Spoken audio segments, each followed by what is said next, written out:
So you guys are here to learn the 5 easy steps in becoming Cookie Lions from the Empire. Now, for the first step, don't forget, you have to be fresh out of jail. It's like,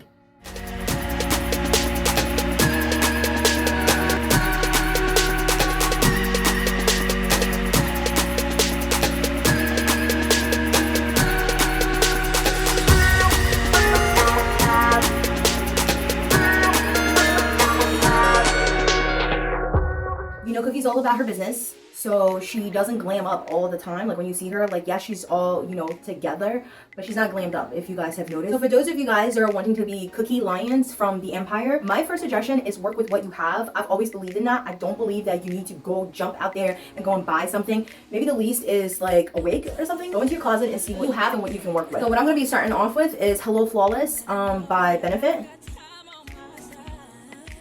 Next, you fill in your brows, and for those of you that are young and just starting and you don't have like an extensive collection of makeup, you just use what you have. I'm just using like a regular brush, whatever brush you have, just, you know, something to pick up powder, and then you go in your brown and you just pick up the color and fill in your brows. Using my Morphe, this is M505, going into my Naked 2 Urban Decay palette. I'm just gonna go ahead dipping my brush into T's, guys.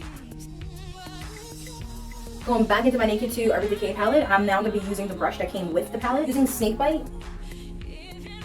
For my lash today, I'm going to be using Lash Blast Fusion, and this is by CoverGirl. Next, I'm going to be using my L'Oreal Paris, and this is their Super Slim Liquid Eyeliner.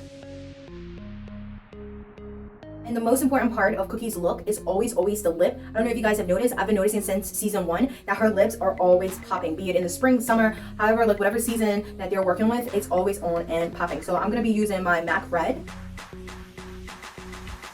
And for the final step, I'm using Milani, and this is 07 Best Red.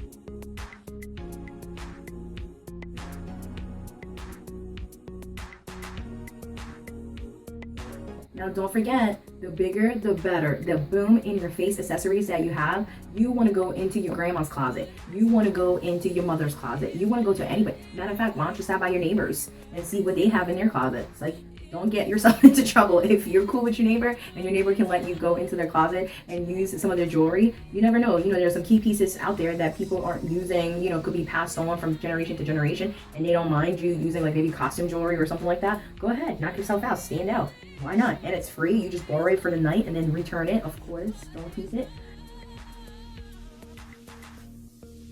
Here's another piece of mine. It's like my super favorite. Like when I want to go edgy, I usually wear this. Whatever you do, don't forget, if you have a coat, I don't even care if it's a pea coat, it's a leather coat, make it work somehow for that costume. You get your Cookie on with that jacket. And for the last step, how can you forget to be Cookie without Cookie attitude? You need to somehow find it within you. I don't care if you watch an episode before you go out trick-or-treating. I want you to be mesmerized by Cookie and find your cookiness inside of you, so when you get out there and you go trick-or-treating, they'll be like, don't even tell me, I already know what your outfit is, I already know what your costume is. Is it Cookie Lions? And you'll be like, oh my god, how did you know? What gave it away? Lucius, don't forget, there is nothing that can keep Cookie down.